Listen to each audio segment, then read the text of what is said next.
So we're going to talk about managing stimulant use disorder today. Pardon me while I finish my tea and start this presentation at the same time. That it makes me a seasoned professor, I believe. I'm going to give you some quick information on trends, and then Meredith is going to go into what she understands about contingency management and some of our experiences actually doing that work here in Northeast Tennessee. We do not have any financial conflicts of interest to disclose. Today, we're going to talk a little bit about current trends, as I've said, recognizing the importance of stimulant use by individuals with opioid use disorder. So sort of illustrating those things that I think most of the folks on the call probably have a pretty deep understanding of. And then we're going to go into the evidence-based treatment interventions for stimulant use disorder. Okay, so quick trends here. When we're talking about stimulant use, we're talking about sort of four big buckets here: cocaine, methamphetamines, novel psychoactive substances, known things that take stimulant in their psychoaction, and then prescription amphetamines as well. We have seen rises in the use of these substances, as well as mortality associated with it. Deaths from stimulants rose dramatically between 2013 and 2019. You can see in the figure here the green being psychostimulants, including meth, the blue, sort of navy blue, cocaine, and then the total is in red there. We do see more use from cocaine still in the States at this point, though that is not necessarily true in our region. You'll see just from drug seizure data that I'm going to show you the predominance of methamphetamine as opposed to cocaine in our area. But there's some information here just between 2019 and 2020. We saw cocaine involved deaths up 26%, methamphetamines 34%.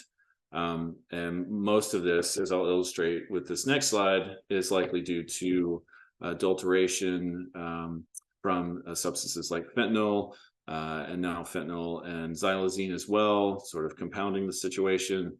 But this figure here may take a second to absorb, but if you look at it, so the figure on the left shows deaths per 100,000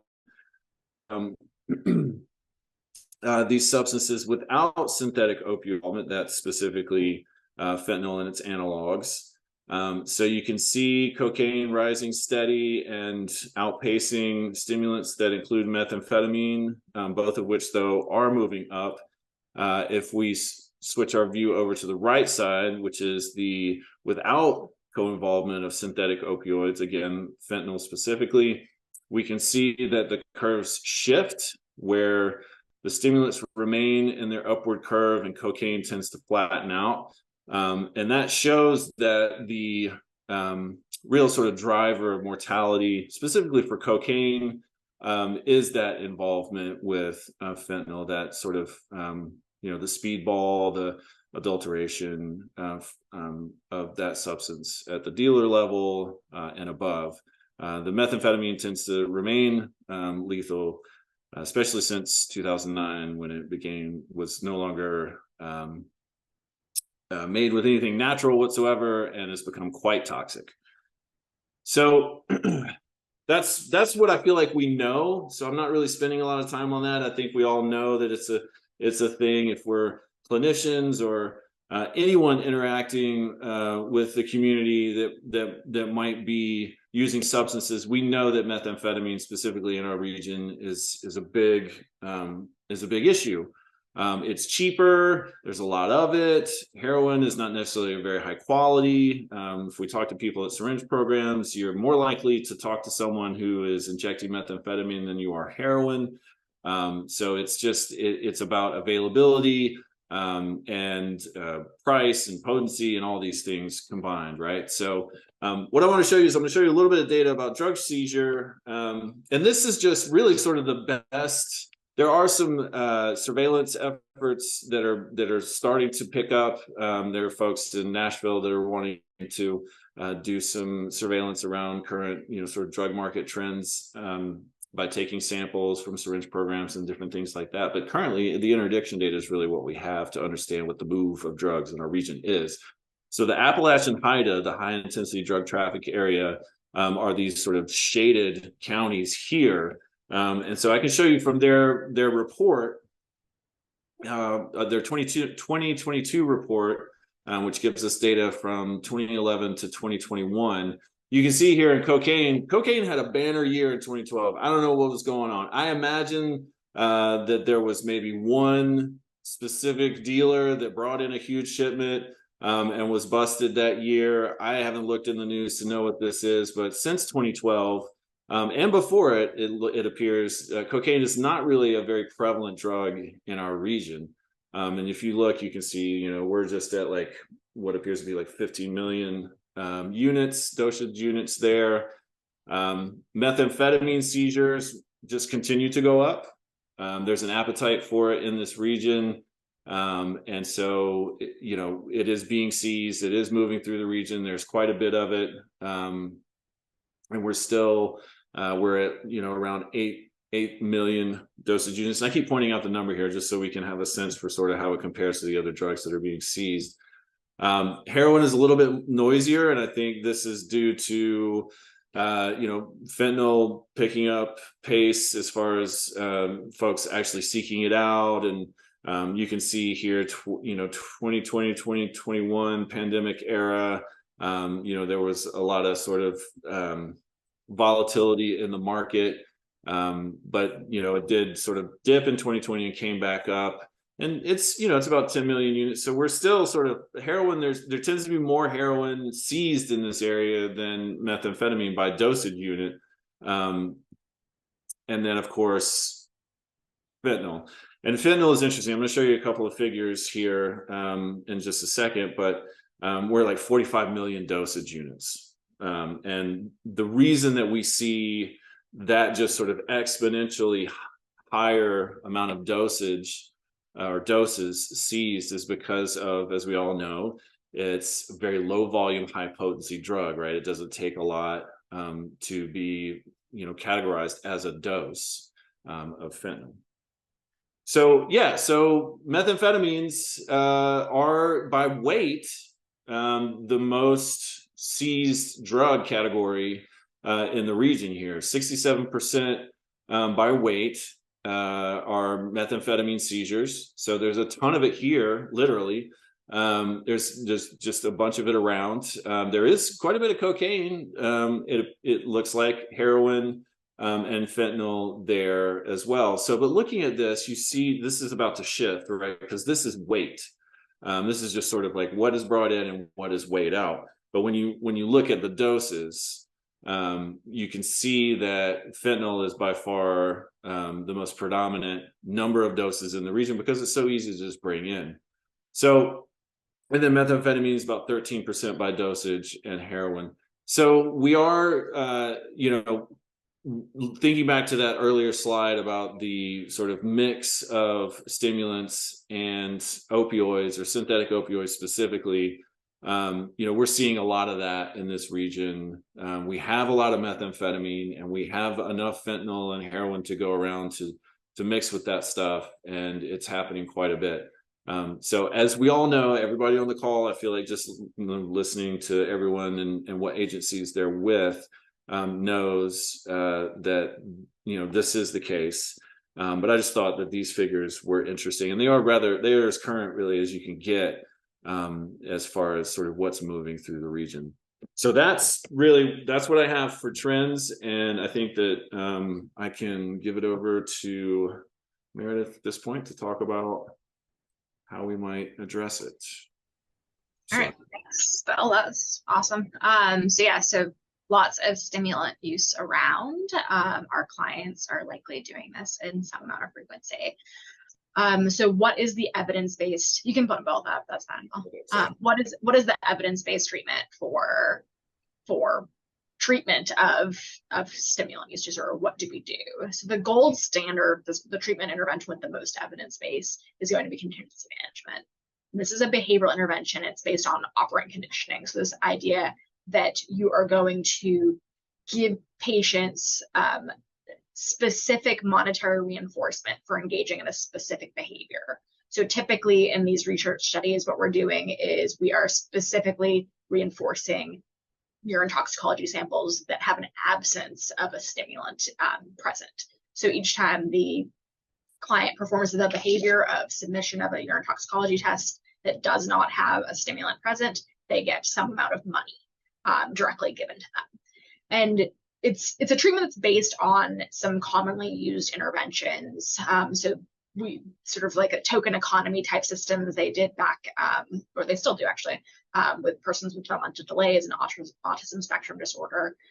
So if you maybe were in elementary school and there was some system, maybe your kids are still doing it, that there's like, you do a certain number of things and you get a certain number of stars, and then you get a certain number of stars, and then you get to like pick from the prize box at the end of the week or something like that.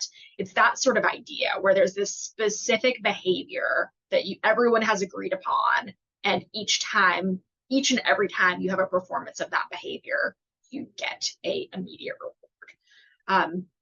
In 5 separate meta-analyses, contingency management has been shown to be one of the most effective, if not the most effective treatment for substance use disorders related to stimulants. And it's bigger than any other intervention, including cognitive behavioral therapy. And what's also helpful with this treatment is we don't see any specific like demographic differences. So there's no income effect. People across various different income brackets perform equally well when delivered contingency management. And similarly, gender, race, ethnicity, we also see there's no differential impact. Whereas for many of our psychotherapy treatments, we see they've been largely developed and tested in affluent white populations, and then that tends to be the samples that they do better for, because that's what we more or less designed them for. And all right, the next one, Belle, next slide. So one of the big questions about contingency management is, all right, you give them these sort of immediate rewards each time they perform the behavior. But what happens when you've ended the intervention and you stop giving those immediate rewards each time the delivery of the negative urine toxicology sample happens?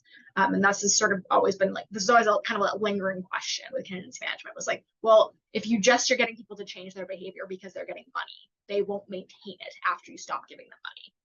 So we did a large meta-analysis that included 23 different studies, and this included any type of contingency management for any type of drug, so opioids, stimulants, or polysubstance use. And we looked at outcomes that were reported up to 1 year following the end of contingency management treatment, and overall found that there was a significant likelihood of maintaining abstinence above and beyond standard care if for individuals who've been given contingency management treatment. So it's not a super long window. Most of the trials have not been able to kind of keep asking people kind of how they're doing, but at least we've sort of been able to say, like, it does keep working after you stop giving people money. There's some change that happens after that sort of small, concise period of reinforcement that then is maintained over time. It's not, people don't simply change because you're giving them money. They maybe initially change because you're giving them money, but they're able to continue to do it on their own after the money is removed.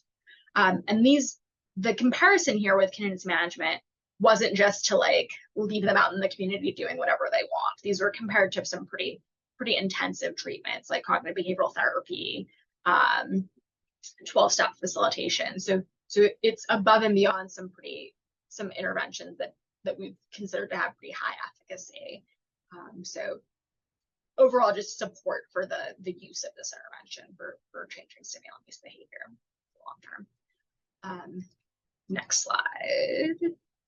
All right, you can click it all open if you want to. So how do you do contingency management? Kind of what is the main important thing? So the mechanisms that seem to be the most essential, if you read all of the contingency management studies, basically everyone does it a little bit different, more or less. But the big central tenets that have to happen across all of them is that you're going to be frequently monitoring some target behavior that everyone's agreed upon.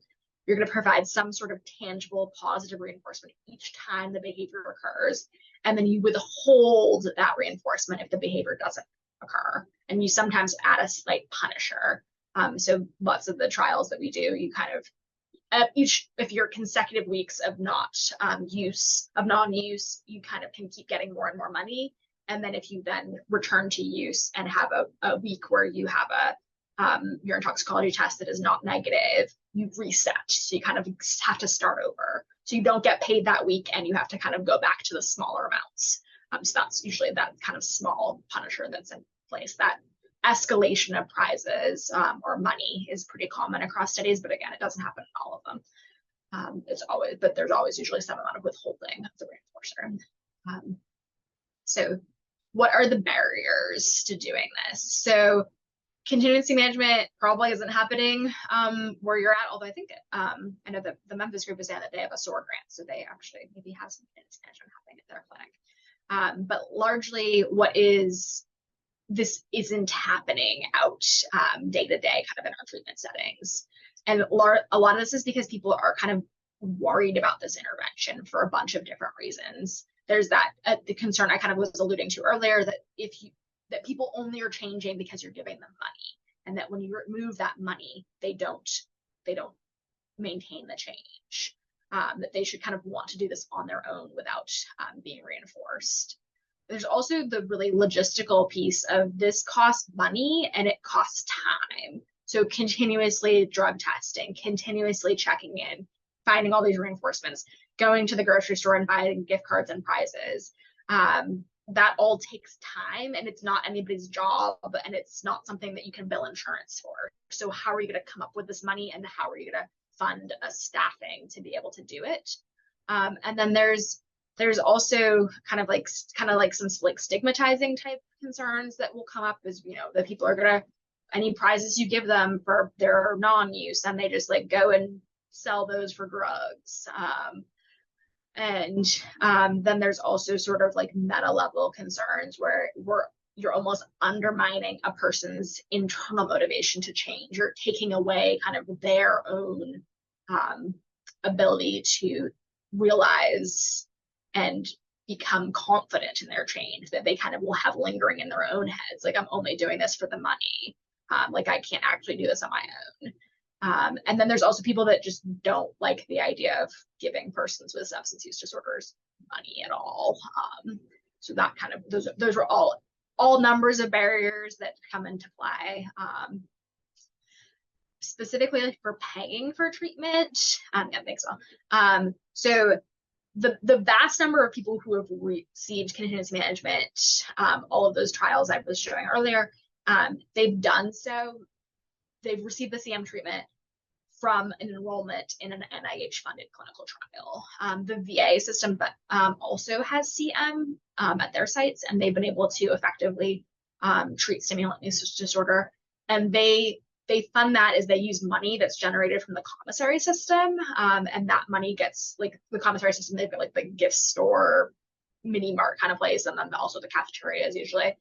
And so excess revenue there, after those balanced or budget are balanced, gets put into this kind of slush fund of sorts, and the VA is directing that money into a fund that then can be accessed by treatment providers to provide vouchers, and they're providing vouchers to the commissary, basically. So the prize you're winning is to be able to get lunch, or whatever kind of self-care goods are available at the commissary. And the system is really smooth. As a clinician, I've worked in that system doing contingency management. You order the drug test within the system. The patient goes to the lab. You don't even have to do the urine testing yourself.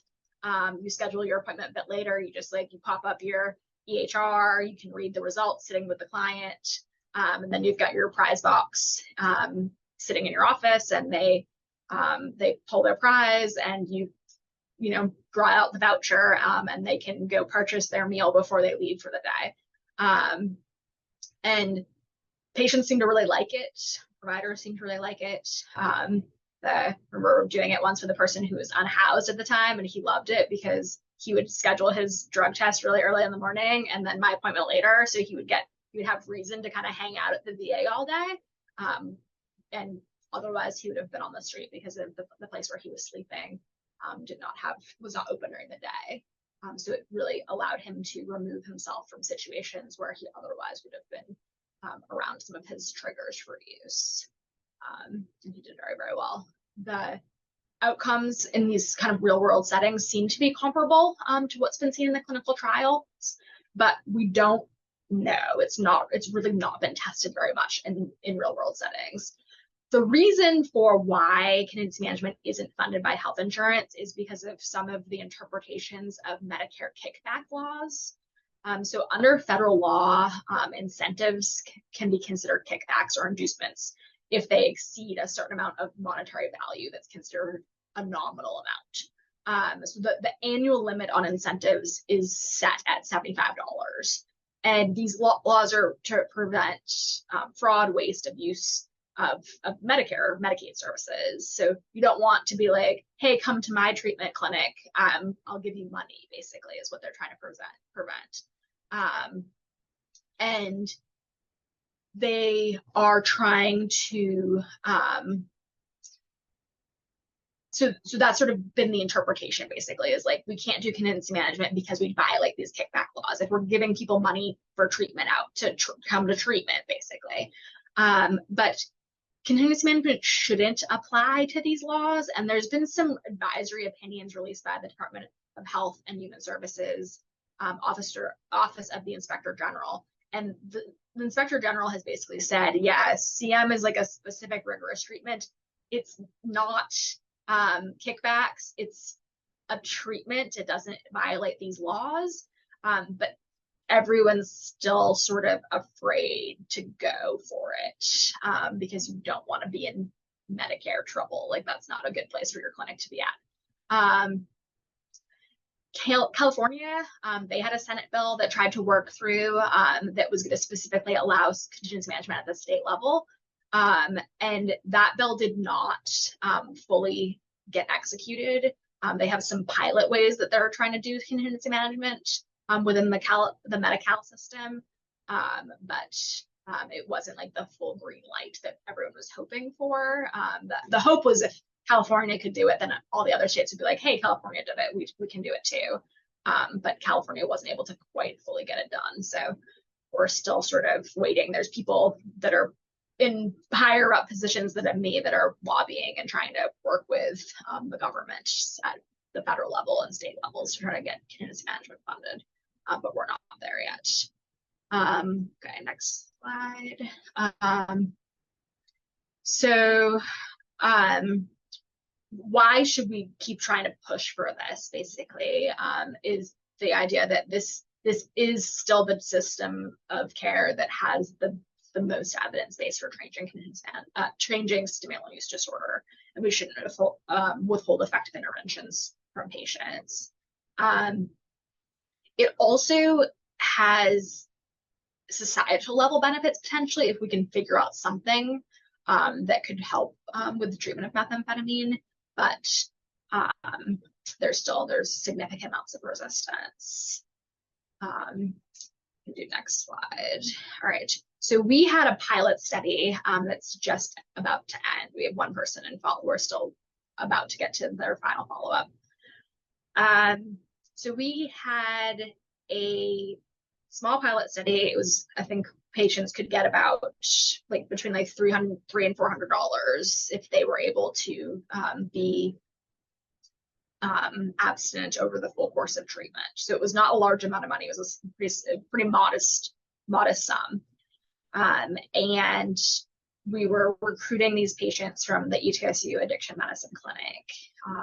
And the way our institutional ethics review board, how we worked it out with them was there needed to be this separation of the research staff and kind of this research aim of contingency management and the actual day-to-day clinical services. So the clinical providers were not able to kind of know what was going on with contingency management. We kind of had to have this separation between the two teams.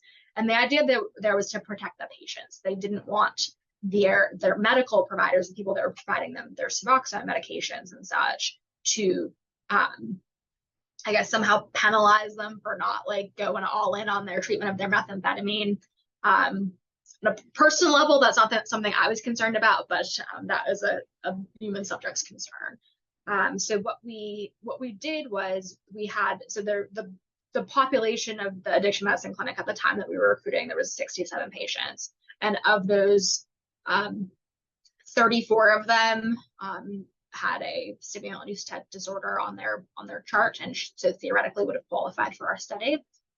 And of those 34, 22 actually did express some amount of interest and signed a release for us to talk to them. However, our conversion rate of getting people from like, hey, you've kind of been identified and you've kind of expressed initial willingness to talk about this, to actually coming to the first appointment was less than 50%. And then the full dose, which was to be twice a week for 12 weeks, we only had 2 individuals who actually fully completed that. So this was not particularly hopeful. And I think, I'm still trying to think through fully all the reasons for this, but some of these patients were not necessarily just seeking treatment for stimulant use disorder. They were ready to change their opioid use, but they weren't necessarily willing to change their stimulant use. We also, I think the disconnect between the two teams was really hard, in that kind of the successes and the challenges were not, between the two different treatment forms, are not able to be shared. I think if we'd been able to have more integration across teams, it might have been helpful. And then it was so many logistic reasons, right? Like gas got really expensive. Childcare is like non-existent in this region right now. We were able to get people to come kind of consistently when they had their buprenorphine, like their addiction medicine clinic appointments. They would come to those, and if we could stack onto those, it would work. But to come at an additional 3, 4, 5 times between appointments to see us just wasn't happening. So we did implement a telehealth option, but again, there was challenges there, internet, just being able to connect to Zoom, all of those things did also present challenges. And the money that it was for was not very much. They were, a chance to win $2, $4, $20 maybe. But were you going to spend, $5 of gas to maybe win $2? No, probably not. So probably if we'd been able to provide more money, it might have been increasing people's willingness to engage. But kind of research questions for another day. How do we make this more perfect? I think all of the majority of the clinical trials to date have been in IOP samples, so where everyone's having to come 3 days a week, or methadone samples where everyone's coming at least 6 days a week. So how do we do this in patients that are only coming every 2 weeks or maybe even once a month? For like, there's like that bigger kind of carrot of the maintaining their prescription for their opioid use treatment is absent. So more research to go. Next one. And then medications are going to, I guess, other treatment options, I guess, is how I have this. So there's a review of the evidence that was done in 2020, and we don't really have anything more super exciting kind of coming yet. But largely, we've not found much research support for pretty much anything besides contingency management. There's Joyce is going to talk a little bit about what they're doing kind of day to day in their clinic to try to like bridge this gap between like we have this treatment need and we don't have a good treatment, because that's the space we're currently living in. But we have a little bit of I guess we have a few things that definitely don't support. So acupuncture, the dopamine agonists, the antipsychotics, and the anticonvulsants, including the topiramate, we're really not seeing are helpful. But there's maybe some mixed results, or it's just kind of not yet been sufficiently studied. The psychostimulants, the methylphenidate so far has the best evidence for use, but again, it's pretty mixed. It's probably the people that have comorbid ADHD that the methylphenidate is working in. The opioid agonists, there's some indication that methadone might help more than buprenorphine, but there's no studies that are specifically comparing those, and it might just kind of be a reduction of the kind of the dual use. So if your opioid use disorder gets more stable on methadone, then you're not going to visit your drug dealer at all. It's also by enough. There's the N-acetylside NAC, NAC. I can't even pronounce this. So the idea there was that it was hypothesized to restore the glutamatergic homeostasis and kind of clear out the extra glutamate and reduce craving. And it's a medication that's used to treat an acetaminophen overdose. It's pretty inexpensive. There's like some excitement there. There was like a run of studies in animals, but and people were pretty hopeful, but there's pretty limited data in humans that suggests that that's kind of going to be our golden path forward, but maybe. All right, so I don't have a medication that is kind of clearly coming out as, but we have continued research. People are really, really hopeful that they will find a medication that will be at least useful for some subpopulations. Right. That's the end of the researchy side of things. Dr. Roxler will talk a little bit about what she's doing in her clinic. Clicking the wrong buttons, that's what I'm doing in my clinic. So it's nice because it's not just me. We have representation from our clinic, because some of the individuals who are in the study are my patients, and the rest of them are everybody else's patients who are on this call as well. So we can get perspectives from everyone and some of their experience with patients who have engaged in the study, those of our patients that did not engage at all, even from the consent standpoint. They're like, nope, not for me. And then just especially as we're winding down and not enrolling new patients in this study, what are the things that we're doing to kind of help our patients who are still struggling, our new patients who come in, the patients we've had for years who are still struggling with stimulants. And one of the main things we do is frequency of visits. Someone comes in and they are continuing to be positive for stimulants. We're trying to see them more often. There are some individuals in our clinic that have been positive for methamphetamine every time they come in for the past 2 years plus. And one in particular I can think of, he's not coming every month, because when we did that, it made 0 difference in his use. He's coming from a distance, and it was actually a hardship for him to come more frequently. We were not helping decrease his stimulant use, and we were really not helping with him driving on a suspended license, so risking being pulled over and getting arrested, gas money. It was nice to see him. We love seeing him. He enjoys spending time with us, but the risks he was running to come down here and see us, frequency of visits really didn't seem to be something that was going to be helpful to him, short-term or long-term. One of the individuals who I believe finished the study, she had a period of time during it where she was able to remain abstinent for several weeks, but then had returned to use and has had continued return to use.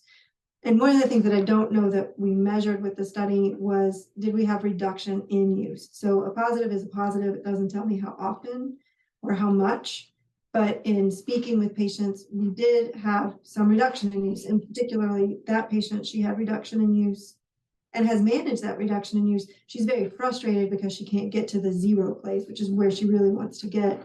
But she has had significant reduction in how much she's using when she does use. Her frequency of use as well as the amount that she uses. So the way that we screen it, the way we find out about it is a very yes or no. And it's one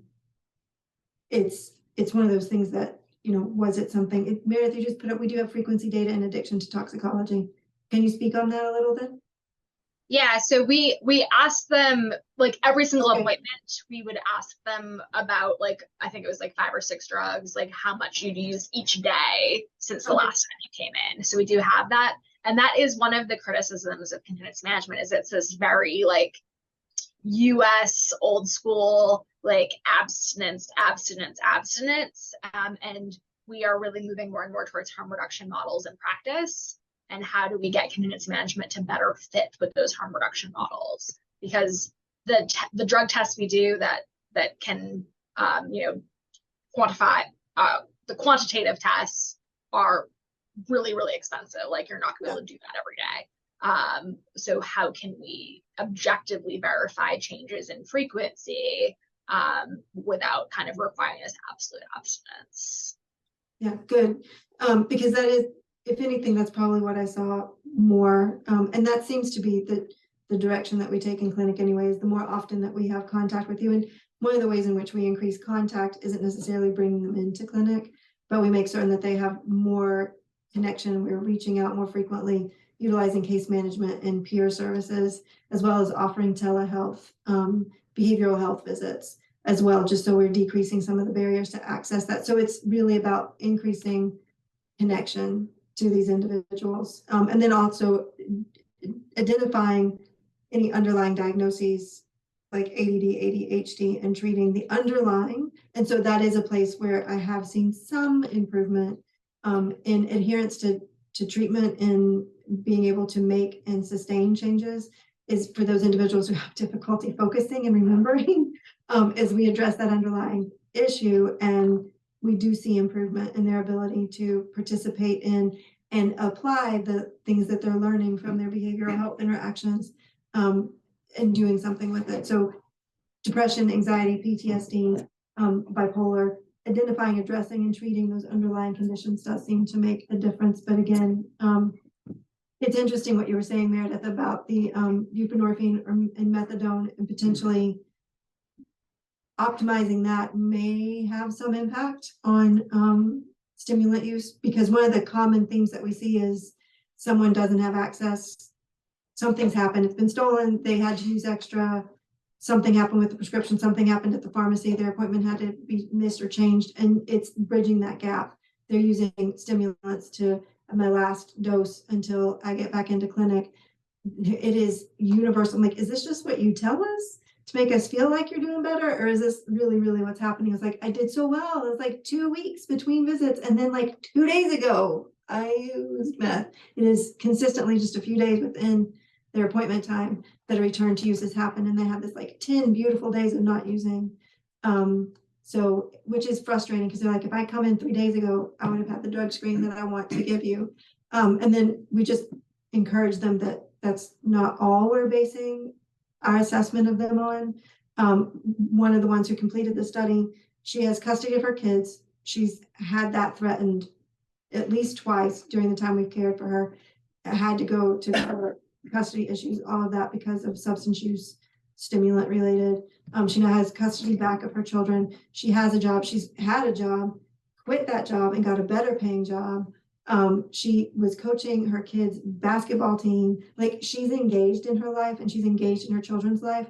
And this stimulant thing, she really is just struggling to kick. But when you look at her overall, what she's doing in her life, she's hitting all the marks and doing it beautifully. And so just encouraging her, like, we see growth, we see progress, and it takes time. So sticking with them as they are trying to make this huge change and getting their brains to heal in a way that they don't hear that siren call and come back and use again.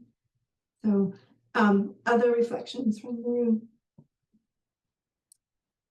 So ASAM and the AAAP, which is the addiction psychiatry group, they released recently a draft of their upcoming stimulant use disorder guidelines, and there were, I think, 7 or 8 different medicines that made it on there, and all the wording on that was clinicians can consider, and that was all weak to moderate evidence, which is consistent. But in the behavioral strategies in the upcoming guidelines, there were 4 identified behavioral strategies, and they sort of put contingency management in a tier by itself, and that was I don't remember the wording exactly, but something along the lines of contingency management should be a core component of the treatment plan.